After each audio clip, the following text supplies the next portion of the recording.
कडवईतील महाराष्ट्र हायस्कूलचा पहिला क्रमांक आलाय। माझी शाळा सुंदर शाळा या अभियानांतर्गत पहिला क्रमांक आलेला आहे।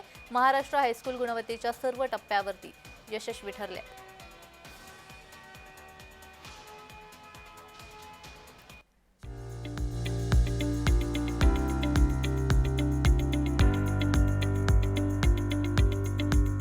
कडवईतील महाराष्ट्र हायस्कूलचा पहिला क्रमांक, माझी शाळा सुंदर शाळा या अभियानांतर्गत पहिला क्रमांक। महाराष्ट्र हायस्कूल गुणवत्तेच्या सर्व टप्प्यांवर यशस्वी। कोकणातील ग्रामीण भागातील मुलं काही वर्षांपूर्वी शिक्षणासाठी गाव सोडून शहरामध्ये वळली।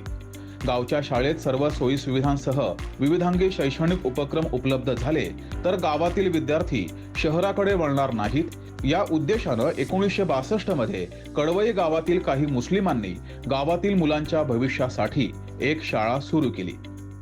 गावामध्ये स्थानिकांच्या काही पडीक जमिनी होत्या, त्या जमीन मालकांनी शाळेसाठी जमिनी दान केल्या। काही काळानंतर येथे शाळेची वास्तू उभी राहिली।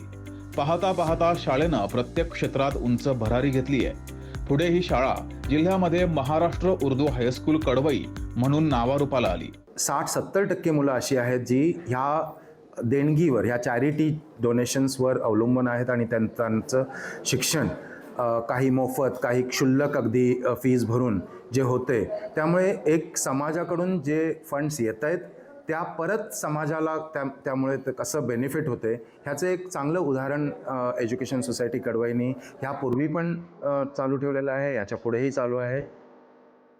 सुरुवातीला गावातील लोकांच्या श्रमदानातून शाळेची वास्तू उभी राहिली। कालांतराने शाळेचा विस्तार वाढत गेला। आता या शाळेमध्ये मुलांच्या शिक्षणाबरोबरच सर्व शैक्षणिक सोयी सुविधा उपलब्ध करून दिल्या गेल्यात।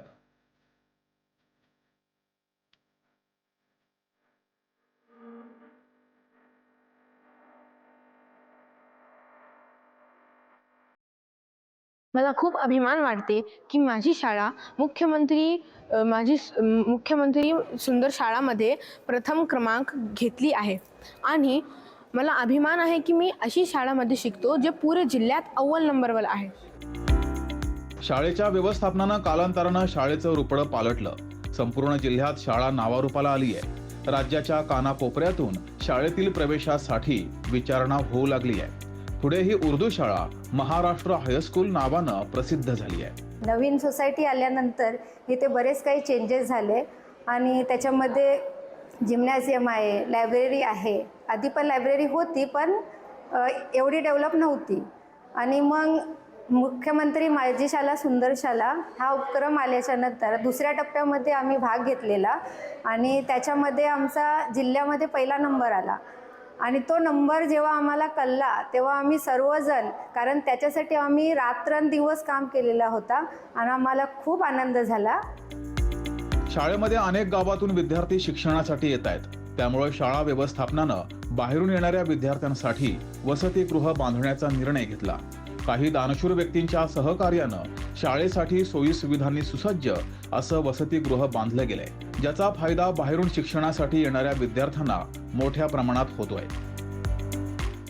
आमचं हे हॉस्टेल, आमची शाळेचा शाळेचा विस्तार होत गेला शाळा चालू झाल्यापासून, तर आम्हाला असं भासलं की आता आम्हाला इथे हॉस्टेलची खूप गरज आहे। कारण लांबून येणारे स्टुडंट्स मुंबई किंवा बाहेरून गावाच्या बाहेरून जसे मुंबईतून येतात त्याच्या पण पुढे, तर मग त्यांना ठेवायचं कुठे आणि त्यांची सोय कशी करायची यासाठी आम्ही हा हॉस्टेलचं निर्माण केलेला आणि आता इथे जवळजवळ एक 100-125 स्टुडंट्सला राहण्याची सोय आहे।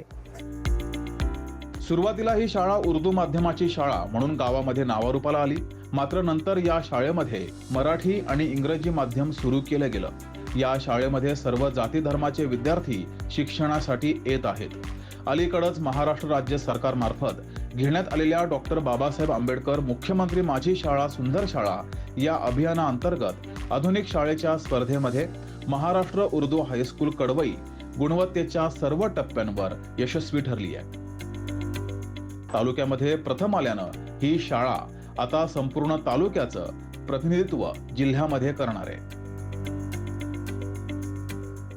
रत्नागिरी जिल्ह्यामध्ये मुख्यमंत्री माझी शाळा सुंदर शाळामध्ये रत्नागिरी जिल्ह्यामध्ये पहिला क्रमांक आम्ही मिळवलेला आहे। तर त्याच्याबद्दल मी एवढंच सांगू इच्छितो की ह्या यशाबद्दल आमच्या शाळेमध्ये जी फॅसिलिटीज उपलब्ध आहे आणि आम्ही नॅशनल एज्युकेशन पॉलिसी 2020साठी जे आम्ही सतर्क आहे आणि वेल प्रिपेअर्ड आहे त्याच्याबद्दल हा क्रमांक आम्हाला मिळवलेला आहे.